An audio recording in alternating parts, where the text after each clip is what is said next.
everybody, and welcome back to another episode of Late Night Yap, which I believe this is the 10th episode now, and we've been gone for a long time, it seems.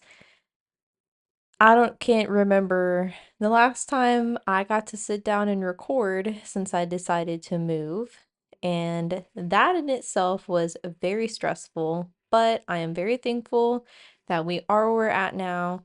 We are very happy here actually. But having a house with like two floors, because I've never lived in a house with two floors before, that has been quite an adjustment. When we first got here, it was like, oops, I left my phone upstairs, or now I left my phone downstairs and I'm upstairs, kind of thing. So, something of an adjustment that when you're downstairs and you're like, man, I left that thing upstairs and now I have to walk up all of these stairs just to go get it. And so, yeah.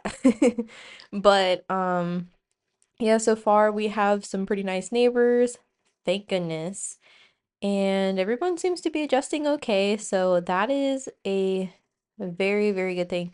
But yeah, the stressful part was just it was very costly. Yeah.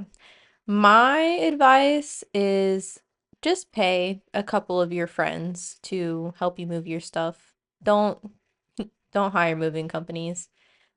Uh yeah.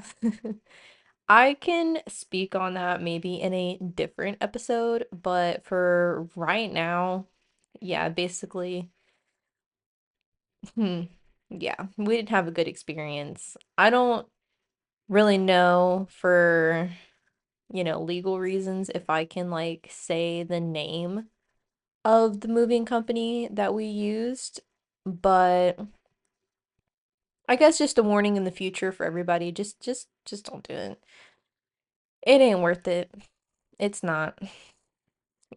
Unexpected fees, hidden fees, all that, yada yada, and then you end up paying over $2,000 to move 20 minutes somewhere else, which is absolutely ridiculous. But here we are, and we are moving on and hoping that this next chapter will not be as crazy. So I think right now it is September 1st with me recording this, but it won't be September 1st when I post this. So, but happy September, everybody. It's first day of September, and yeah, we're doing emotionally, we're doing okay, I guess. But yeah, that moving was just, it was awful. I've almost got everything out of boxes though. Almost. There's still a couple of things that are in boxes and a few things that like need to be cleaned still. So, but we're getting there. We're getting there. It's progress, you know. Moving is kind of difficult. I don't. But moving along, we do have a few topics to touch on. One of them being the poll that we did. And the poll consisted of states or like the government specifically have changed their laws on the SNAP benefits, which, if you don't know what SNAP benefits are, is basically it's food stamps from the government. And then you also have like a separate thing that's mostly for women, which is called WIC. The reason why I am bringing WIC up is because I think it's important to this conversation.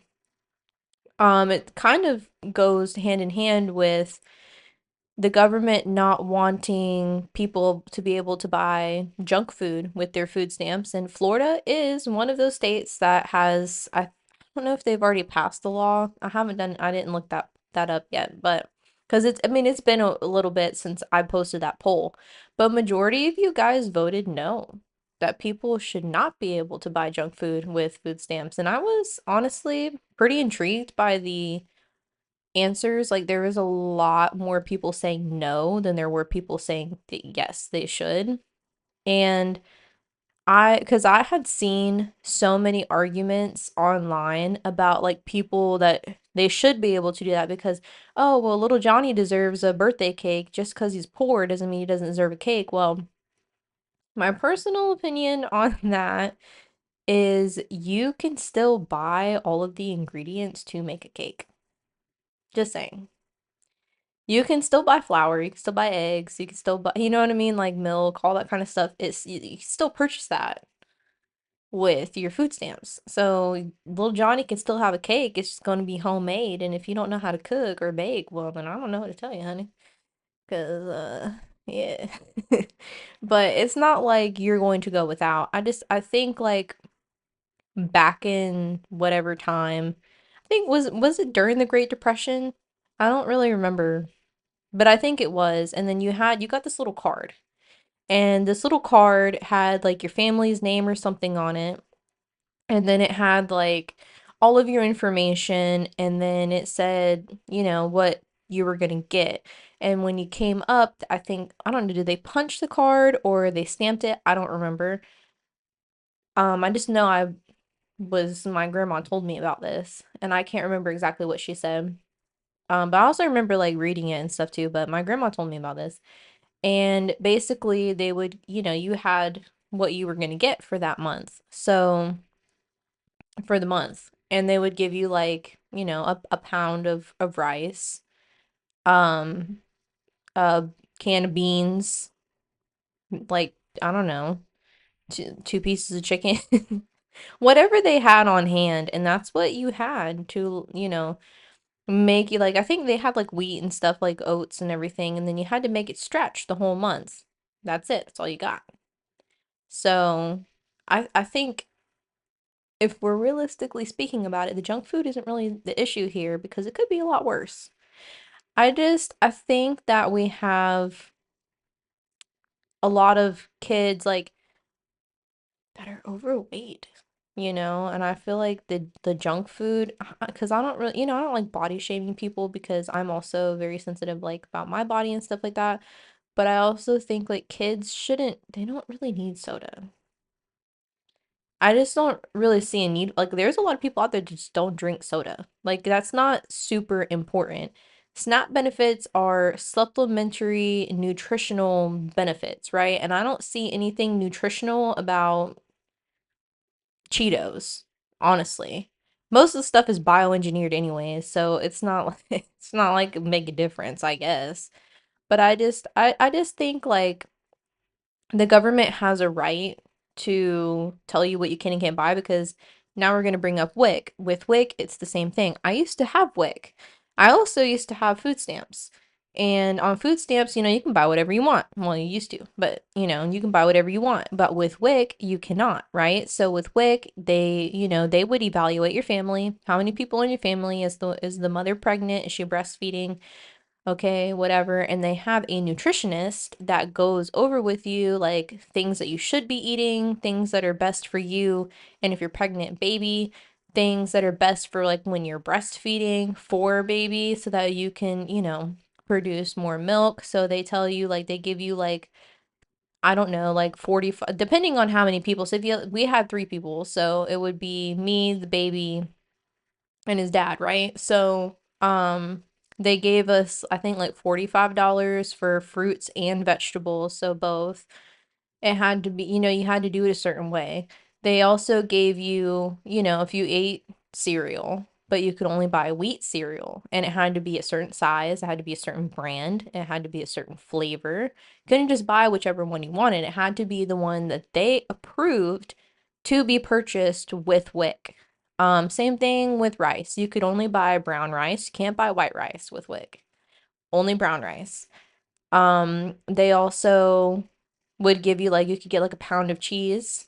And this was every month. And then we got, I think, 2 gallons of milk because he drank a lot of milk back then because he was just coming off of formula.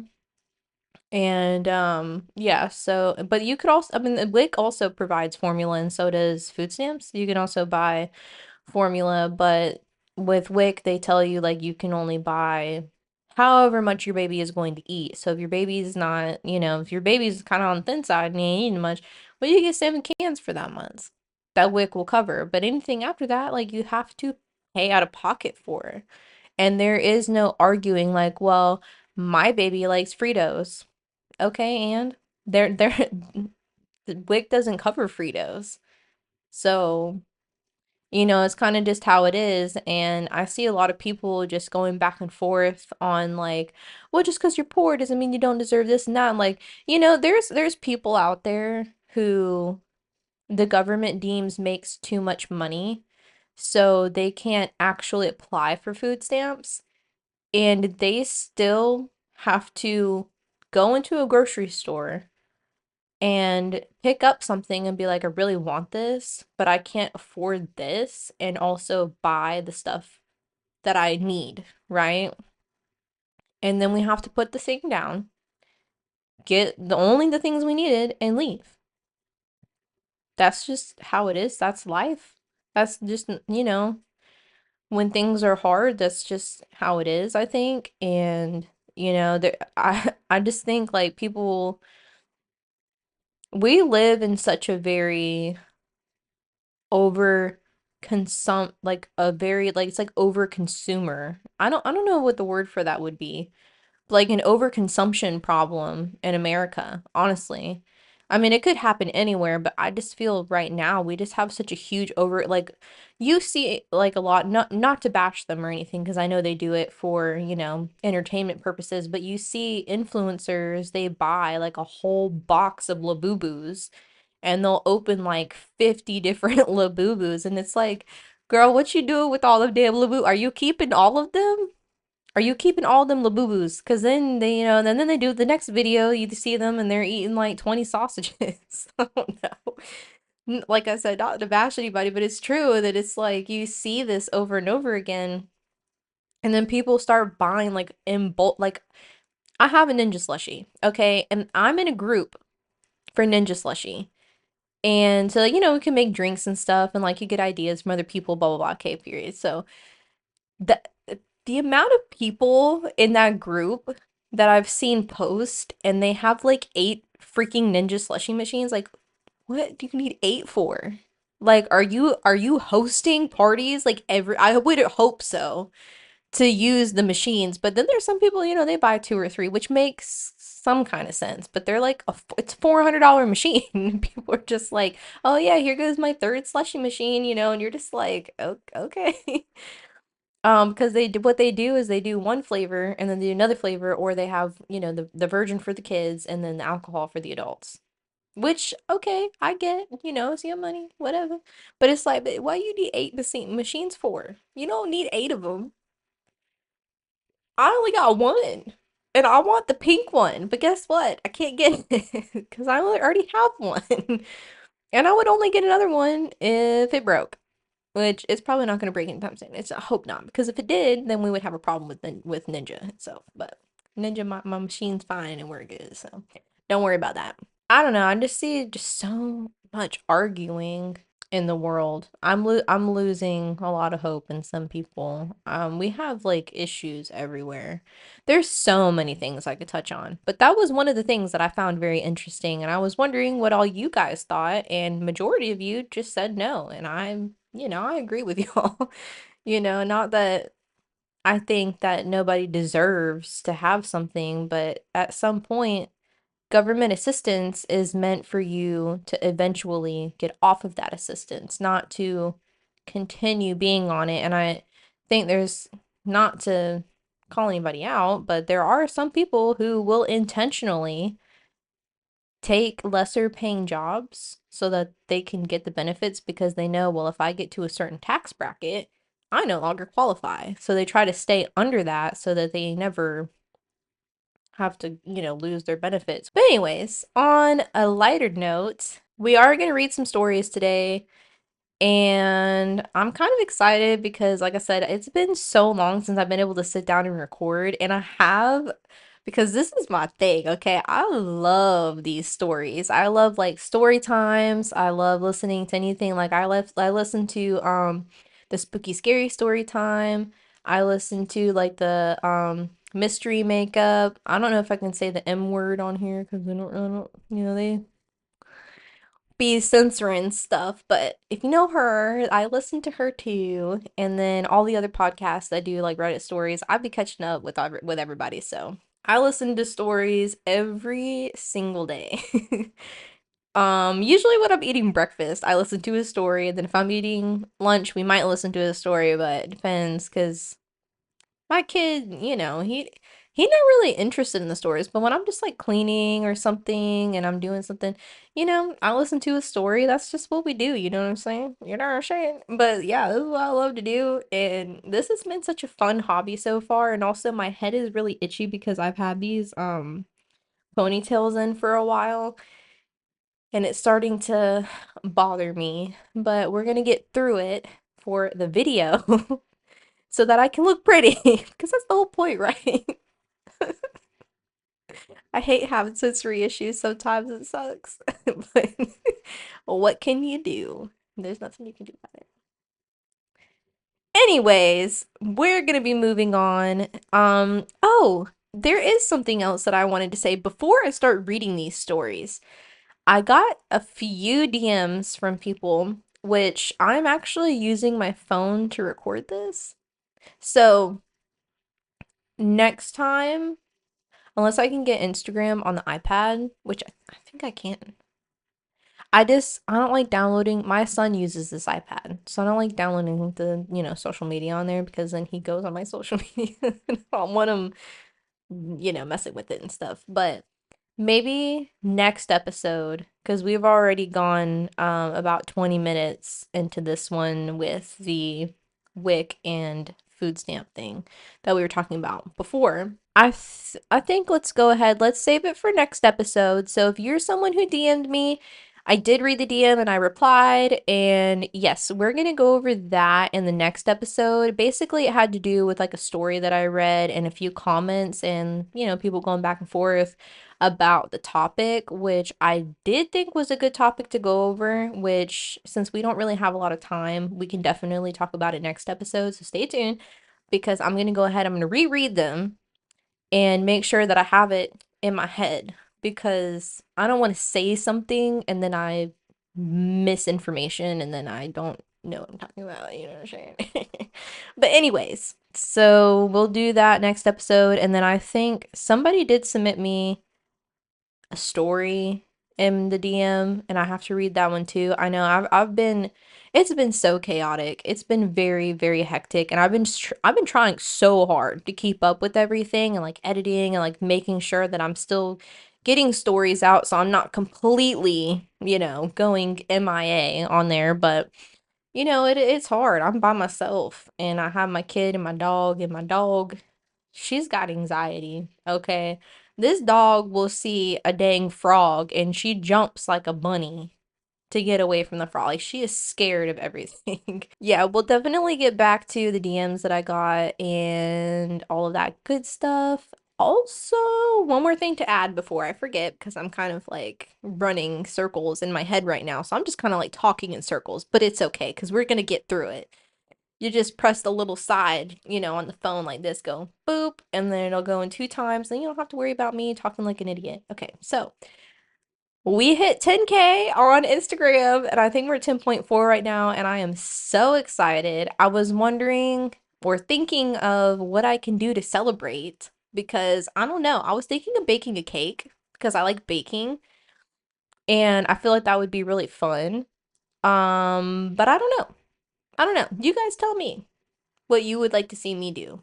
Reasonable because like I said, we had issues with the movers. So I don't really have a lot of money until Friday. And even then we have to pay our rent. So simple, realistic, cheap things that I can do right now for celebrating having 10,000 followers plus. And then we also reached 600 followers on here, which I'm super excited about too. So, yay! Thank you guys so much. I have been dreaming about just this whole situation that I've been in. Not the moving situation, but the social media situation, which we can also talk about my social media journey on a later day if you guys want. Been doing this since I was 21. Well, I mean, I was posting on there before then because we kind of grew up, social media, but trying to be an influencer or like a social media person, I would say I started at 21 to like 20 years old. I think so. That was in like 2018, and I'll be 29 this month actually. This is my birthday month, by the way. My birthday is coming up soon, and I'm excited. I told my mom and like everybody what I wanted, so I'm hoping that I can get the desk that I want, and then I want to get a few bookshelves for back here to kind of decorate, make it look not like that. The reason why the paintings are like this, by the way, is because there is two outlets right there, and I have the light plugged into one of the outlets, and you can see the cord, and it irritates me. So I put it like that so that you cannot see it.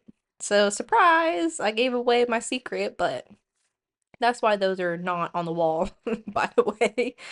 That's, but if I had bookshelves, I would cover, the outlet so that I could put, but I want to decorate it and I want to do spooky, scary stuff because my whole thing is I really love Halloween. That is a big thing for me. Okay. But going back to what we were saying before, what was I talking about? God. Whoops. Anyways, you like my shirt? It's cool. I got it from Target. The Stranger Things. What was I talking? Oh yeah, the 10,000 follower thing. Yeah, because I think it would be really, cute and like a fun way to, say thank you to everybody that is supporting and, because it really is like you, I mean, I could just sit here and talk to myself, but it's so much more fun when you have people to talk to. You know what I'm saying? Even though I am kind of in here talking to myself, but I know that you guys are listening, so it makes it less awkward for me, I guess to know that there's somebody out there that enjoys listening to me ramble about random crap that I don't even know what I'm talking about at this point. So, but anyway, leave your comment below, please. Thank you. Because I'm getting brain fried right now and I don't know. So, we're going to move on and we are going to start reading stories and hopefully this iPad does not die on me because and I put it behind here so you can see it. Because it's on 10% and I forgot to charge it. And like I said, my kid uses it. And yeah, because I'm stupid. I mean, I'm not stupid, but I don't even know what I was thinking. And I honestly don't think that I want to download Instagram on here because I don't want my kid to get into my Instagram because that would be like the last thing I need is him posting something that or like trying to comment to people and he's just talking about because then people are gonna be like, are you okay? I'm like, sorry, the 4-year-old got the phone. Like, that's not but I don't really know what my theme is. I want my theme to be about relationships. So we're gonna try to find relationship stories. Um, sorry, I just got distracted. So this mildly infuriating subreddit somebody just posted and said my wife went to the grocery store and showed up an hour later with 188 jalapeno peppers. And I don't really know how that happens, but 188 jalapeno peppers. Well, I would really hate to be the person that pissed that lady off. Sorry, some of these stories is like, boom, right off the bat. I just don't know if I can read any of these. There's some stories that I see on here and I'm like, oh, I could read that. And then I start reading it and then I'm like, this is too dark or it's like too triggering. And I try to stay away from stories that also trigger me, mostly because I have to like keep some of my sanity too. So, but I don't know. Maybe we could read some AITAs. Where is that subreddit at? I found it. I found it. Okay. So, we're going to start with our first story. Am I the asshole for divorcing my husband after he took a break during our son's crisis? I'm from a small town in Indiana, been married to my husband for 8 years, through mutual friends, and it happened pretty fast. He's handsome and clever, works at a sawmill, and we used to enjoy everything like quiet nights with old TV shows or home cooked meals. We've got a 6-year-old son and once dreamed of a bigger house with a yard for him to play in, but last month everything shattered and now I'm questioning if I was too rash. Anyway, my family's been through HELL. My son's been battling a rare illness, and 3 weeks ago he took a turn for the worse, landing in the ICU with tubes everywhere. Tests showed that his condition was critical, and the doctors were sure he'd pull through. On top of that, I've been juggling my job at the diner and caring for a home, barely eating or sleeping. I told my husband everything, didn't expect miracles, just needed him to stand by us. So you had to tell your husband that is it his son too? Do you guys have a son together? Yeah, it says our son's crisis. So it's his kid. Why are you I'm confused. Why are you having to tell him everything and then not expect miracles? Like does he not care what's going on? I mean, he lives in the same house, right? You said he works at a sawmill. I don't really know what kind of job that I mean, I understand what the job is, but I don't know if that means he works away from home for long periods of time or what. If you guys know, let me know in the comments because I have no idea, but like that just, I don't know, doesn't sit right with me. When our son got admitted, I called him at the mill, explained I'd be at the hospital around the clock with our boy. Said I'd check in when I could. He mumbled, "Sorry, kid, hope he's okay," then went silent. A full 10 days, no calls, no visits, no nothing. I sent updates like, "He's stable but in critical, please come," and got no reply. I figured he might be processing, but it felt like it was over.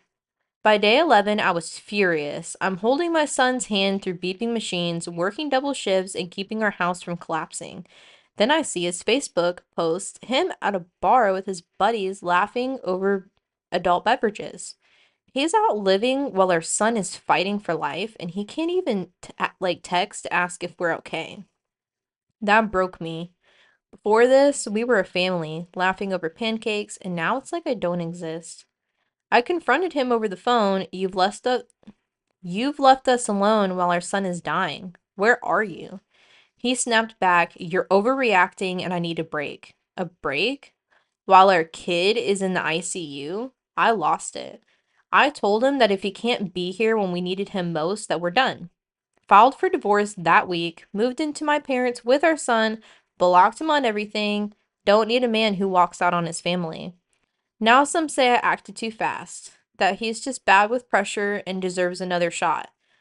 Pause. Okay, because I'm gonna tell you right now, as a mother, the mother didn't have a choice. What if she was bad with pressure and she disappeared? Then what? He wouldn't have his dad or his mom. Someone had to be there. And it is no excuse for another parent who is able to be by their kid's side and just doesn't care. If my son was in critical condition in the ICU, I wouldn't leave him for a single second. I don't care about my job. I would be ill. I would be throwing up. I would be not okay if my kid was in the ICU. I promise you, there is nothing that I care about more in this world besides my child, my family, obviously, and my dog, but my kid is the top priority in my life. And the fact that this father has zero concern with whether his son, like, what if she had to call him and he was at the bar with his buddies, not paying attention, and she called him and was like, "Hey, he passed away." Hello? Like, bro, I don't know. This just unnecessarily pissed me off. She didn't act too fast. But anyways, that he's just bad with pressure and deserves another shot.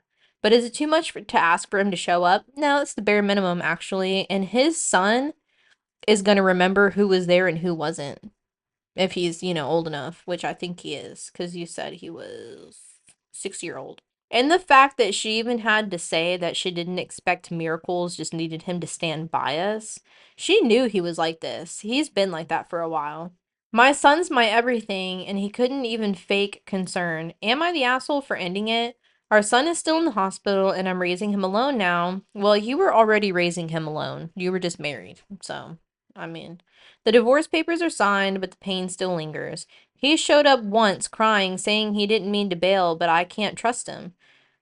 So he cries when you pulled divorce papers, but he was perfectly okay with his son who is like in critical condition and not caring in the world, but laughing and having a good time with his buddies. Yeah, I don't trust that either. Friends say I should forgive, but how do you forgive someone who left when the stakes were life or passing away? I'm torn, but my boy comes first. Anyway, always, but it hurts. First comment says, not the asshole. Your soon to be ex husband is unreliable and flaky. Who goes out drinking with their friends while their child is potentially passing away? A-holes. That's who. OP replied and said, I lost 8 years of my life and my son, not just 6 years, but a lot more. But still, I'll try my best to be the mother and father to my child because I'm an actual parent. But the moment he comes to our house and cries, it just broke me. How can somebody be this selfish? You are the father. I got up to my room and started crying. I wasn't sad or I don't I don't You guys stop abbreviating everything. I'm an old lady, man. I can't handle this abbreviation thing. Anyways, I guess basically she couldn't handle the situation when her husband started crying because she wanted a divorce and just saying like, whatever. I think definitely the asshole. I don't see how any father, like a real father, could have could even function knowing that their child could possibly be gone tomorrow or in a couple of hours. Like was he just waiting on the phone call? I don't understand what that I don't understand.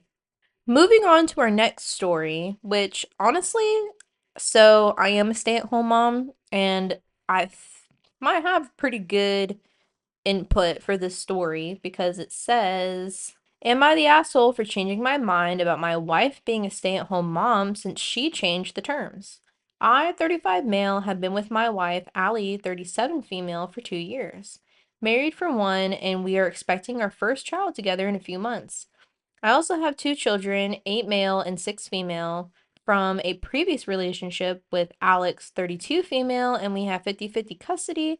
However, Alex travels a lot for work, so we have kids more than most of the time, so we get child support from her. Okay. I mean, that seems like a healthy setup there. Before we got married, Allie and I spoke extensively about what we wanted, and she was adamant about being a stay-at-home mom. I was upfront with her that I was fine with that. We'd be able to afford it, but she would need to be a stay-at-home mom for all the kids to be able to make it work, and she agreed happily. Okay. Now, the next story said, or the next line says, so you can probably predict, but I'm gonna pause here and just say, that was kind of my stipulation was if I'm gonna have a child, I wanted to stay home with said child for the first few years of its life until it was able to, or until the baby was able to go to preschool or just school in general, and then I would work part-time and still care for the child. So I would work a few days and bring home something so that I could help pay the bills, you know what I mean?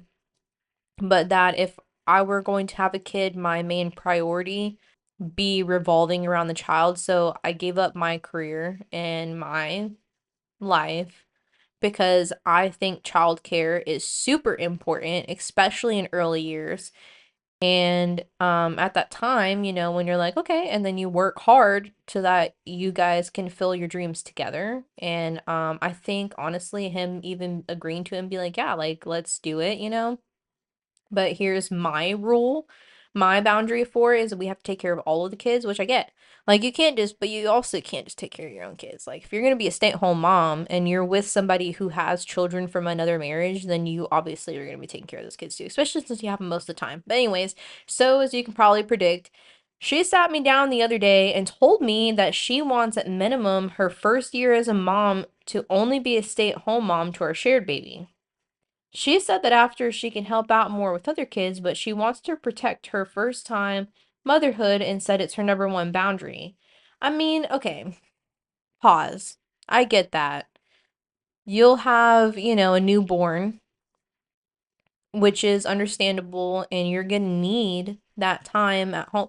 But see, the kids are older. So the kids are 8 male, 6 female, and they're expecting a child. So personally, though, like, yes, the newborn stage is hard, but as long as you guys, because she has to get up and take the kids to school in the mornings, it's going to be really difficult for her. So you could compromise, and maybe if you could change your work schedule to maybe stay home or like, later in the morning so that you can watch the newborn while she takes the kids to school, or you can take those kids to school while she's with the newborn, because it is going to be really difficult, like maybe the first month or two until you guys kind of get a hold on like the new situation that your family is in now, because adding a baby to a situation, you are kind of changing a lot of like your life's routine. It's changing, and she is going to have to get used to that on top of her body changing, her hormones changing,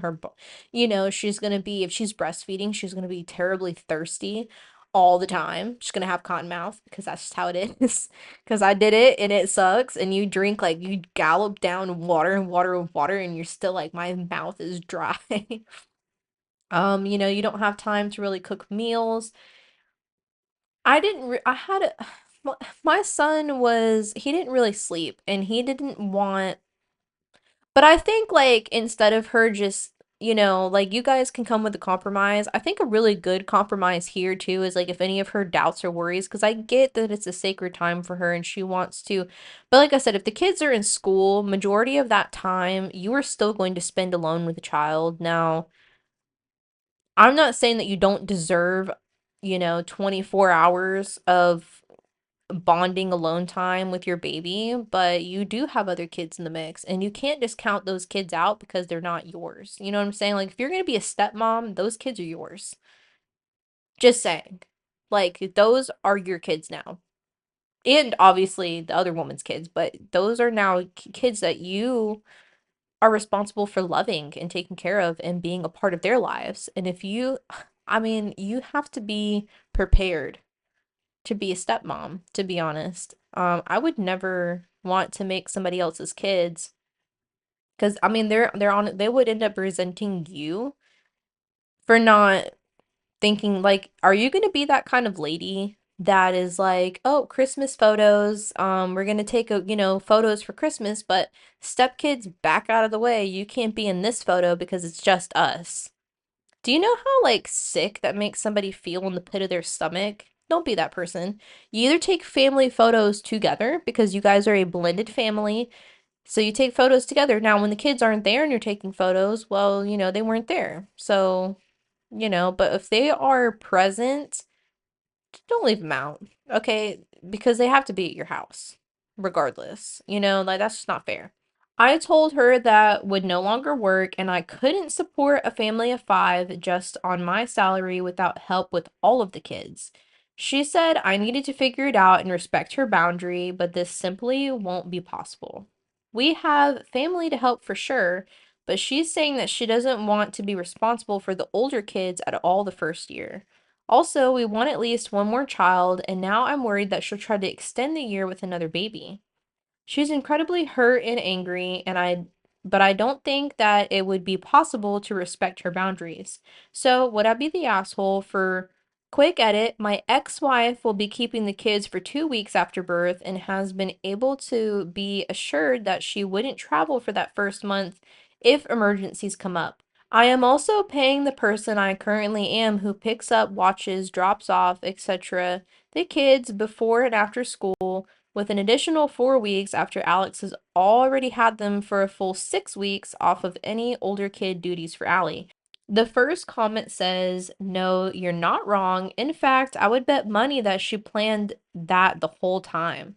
She knew she didn't want to watch them. It was the only way to get you to agree, so she said that she would and probably intended to wait until after the baby was born to tell you it was too much work, so because she couldn't take care of the other two. But somewhere along the line, she got cocky and decided that she would get away with telling you now, or maybe she's impatient. I don't actually know, but either way, I'm pretty sure it was always her intention. And OP replied, and he said, I've basically confronted her and told her that the only options are one, she keeps working, which I'm willing to support her for 12 weeks of unpaid FMLA, but after the baby, I would go to the not free but heavily subsidized daycare on site at my work, and everything stays the same. Oh, so he has daycare on site at his job? Bro, what kind of job you got? That's kind of cool though. Two, she doesn't go back to work. We continue paying the nanny who takes the kids. You know what? I thought I read that before. So you guys, let me get this straight. She wants to stay home, and you're still paying a nanny to pick up the kids. So she don't pick up the kids at all. Got it. Okay. Continue paying the nanny who takes the kids, picks up, watches the kids after school. However, this will take up all of her fun money. Right. Yeah, because you guys are paying a whole nanny. Honestly, if I could pay a whole nanny to help me, that would be freaking great. And I wouldn't complain at all about not having extra, like, no fun money. Unless, every now and then, like, I would, like, something. Like, new clothes or whatever it was. But right now, she waits tables some weekends and some evenings to make extra money. I'm fine with her continuing to do that to make money for the extra stuff that she wants to buy. Thanks to all the comments on Reddit, I told her I am no longer comfortable with the idea of being a stay-at-home mom to my kids. She can work on rebuilding that, and I know my kids still love her, but a lot of comments opened my eyes. We're going to go ahead and read the update to the story, and then we're going to wrap up what's going on here because we are getting into the time. I mean, I think I could read one more story, but we're getting into the time here. So, edit to add one quick thing because this is the update for am I an asshole for changing my mind because my wife wanted to be a stay-at-home mom, but then she changed the terms. So, this is our update. I've known Allie since freshman year biology. We never dated until a few years ago, but we've always remained friends. I have known her, and this behavior is also new. She loved being a bonus mom, which, okay. And she would be excited for the kids to come over for extra time and would even ask me to ask my ex if she could have them randomly if she wanted to take a day off to go swimming or the zoo or something. I've asked her to tell her doctor about this and she yelled at me about it. I have no clue what to do. I posted this on another sub, but they locked and removed it for violating a rule that I honestly didn't think it did, so YOLO. That's the first time I've seen somebody use YOLO in a long time. So yeah, but anyways, they did. That's what I was looking at. They locked that post and then I had to find it somewhere else. But anyways, we found it though. You can find the other post on my profile, but the gist of it is that my wife Allie and I had multiple discussions about her being a stay-at-home mom. Okay, cool. Okay, so now we're getting to the actual update. So that was just kind of like a recap. I talked to Allie and laid everything out. I told her that her demands were out of line and incredibly entitled, and that if she insisted on keeping them, I was no longer comfortable with her quitting her job and would not support it. Further, 2 weeks without my kids was ridiculous, so I told her that if she went into labor during our custody time, my parents would have the older kids when we were in the hospital, but I am no longer comfortable sending my kids away to their moms for 2 weeks. Other families don't normally do that, and I would not either, but for the first 2 months of us having the baby, I would keep paying the nanny and taking care of older kid things, which is longer than I had originally agreed. Honestly, it was also more than she'd originally agreed to, so I thought it was a fair compromise, which I think I did say that. Like, if it came down to being something like she didn't think that she would be able to, get up for the school and stuff like that, but you guys have nanny, so it's like, I don't know. That just kind of, went out the window. Whoa, she lost her mind and flipped out on me and told me that I wasn't respecting her first time motherhood. and that she shouldn't have to care for kids. Okay, so pause. What do you think that women do that have more than one kid? Do you think they just pawn their oldest off for a whole year with their grandparents? Wrong. I mean, I don't think a lot of them go to the hospital for the birth, but the grandparents will bring them to come meet the baby, and then the kid is with you guys. You know what I mean? Like the grandparents do take the kids so that you guys can have like that time in the hospital so that you don't have a extra responsibility on top of a already demanding situation. But those you still have that kid. So if you had another baby, would you pawn what would you do with the other baby? That's what I'm just like confused. But anyways, she shouldn't have to care for kids that I didn't give birth to. Whew, girl, you done messed up there. I'm not really on your side. For the first year of her baby's life. I was honestly over at this point and done arguing. I told her that she needed to check herself and that none of this was new or a surprise. If she didn't want to do it, she shouldn't have agreed to it, and her being a stay at home mom was off the table. To be clear, I know I could make it work with just my salary, but it would mean no, don't you you set a boundary too, you know what I mean? And she's not respecting you. She wants it her way or the highway, and that's not how a relationship works with two people. Both people make decisions, right? Especially when you're the one that's going to, secondly, on top of her, quitting her job, now you're sacrificing probably your alone time, probably, things that you could have done if you weren't having to support five people. You know what I'm saying? Like it's a compromise on both parts, it really is. But it would mean taking the funds that I would allocate for towards her fund money for things like self-care, etc. And I'm not comfortable with telling an adult dependent on me that financially she can't have a choice for fund money. I showed her the budget, which backfired because she said that I didn't need to defund her money, and then she gave me a few solutions, which were take the older kids out of private school and ask my ex to give us that money in child support instead. Have you, bitch, have you lost your mind? No. You're not gonna take the kids away from their friends either. Stop putting money into my older kids' college fund? Absolutely not. And then selling my boat? Absolutely not. So your husband is already sacrificing his time and you want him to sell the things that he likes for you to have stuff that you want? How selfish are you? That is oh goodness. None of which have her sacrificing anything. Right. The only thing that she's really sacrificing is leaving her job, which she is more than happy to leave her job. So at this point, I don't know. Only me and or my kids, and the first one was so unreasonable. I could only imagine how that conversation with my ex would go. Honestly, I'm surprised your ex even likes this girl because I would smell bullshit from a mile away. She'd laugh me out of the country, LOL. Yeah, exactly, because the children also have another parent. Like, you can't force his ex-wife to like change the way that she parents her kids either, you know. I told Allie that all of that was unreasonable and a non-starter, and it honestly just made me see where her priorities are. So yeah, I told her that if she couldn't agree to common sense compromises, I could no longer trust her to be a stay-at-home mom to her older kids. That there was zero daylight in how much I cared about my Oh yeah, that there was zero daylight in how much I cared about my older kids versus our shared baby and had to protect them both equally. The fact that she thought that it was reasonable to stop paying for my older kids' college while still giving her money for Botox and highlights showed me where her priorities in life would lie if she no longer brought in an income.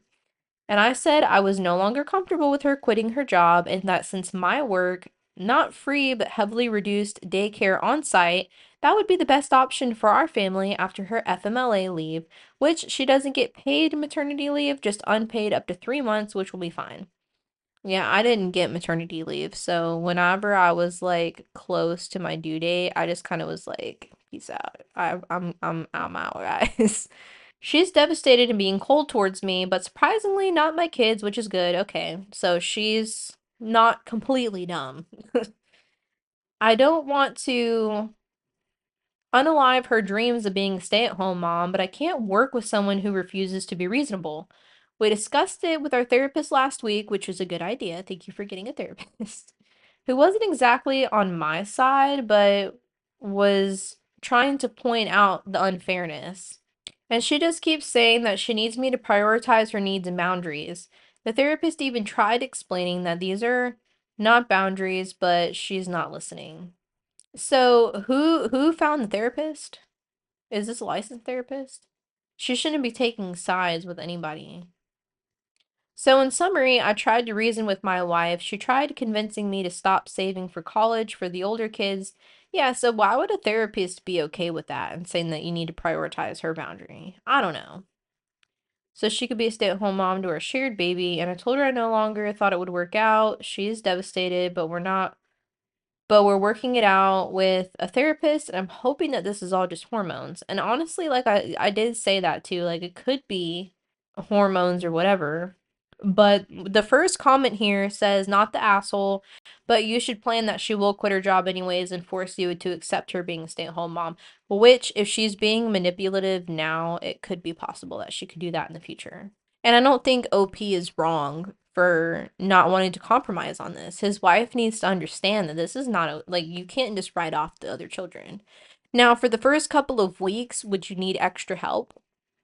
Absolutely. And if the father wants the kids to come over and meet his new baby, then he should be allowed to do that. You can't just dictate what somebody else, does with their children who are now a part of your life. But anyways, I don't know where the heck they got from that therapist, but that therapist kind of stupid. She kind of pissed me off a little bit. But anyways, that is the end of that. And my butt is hurting in this chair. It's that time. We have gone on a while now. So we're going to go ahead and wrap it up here. And I would like to thank each and every one of you for being here. And I'm so glad that I get to do this. I'm so happy that I get to be here, that I get to decorate this beautiful room. And hopefully we can make it spooky, scary, cutie, lovely with all of my nerdy stuff and my video games and blah blah blah blah and some bookshelves that are really cute. I was thinking if I get the bookshelves and I get them in white, I might want to paint them pink to match all the pink, you know. I mean, I could paint them black, but black background, I don't know. I don't know how that would look. I think I would kind of blend in a little bit with everything. If I make them like a pink, and I decorate with different color. You know what I mean? I don't know. We'll figure it out when we get there. But hopefully soon, I'm also going to start streaming on Twitch, like my video games and stuff, so we can play games together. So if you like playing video games, so do I, and I hope that I can do the same. I need a desktop, like a monitor. Because I only have my laptop, and my laptop is not a gaming laptop, so I can't just, I need like an actual screen, and I was using my TV before, but the TV is in the other room now since I have a whole room dedicated just for the podcast right now. So that's exciting because we have our own room and I have my own space to do what I want. So that's really awesome. And I hope to see you all next time. And we do have some more things to talk about next episode, and I promise I'm going to be prepared. This week I'm going to go through everything and just kind of like write everything down because I like writing stuff down. That's kind of my thing. It's like, making sure I've got everything organized. I'm going to take my screenshots. I'm going to make sure that I come prepared next time for the other things that we have to talk about. So I will see you all next time. Bye.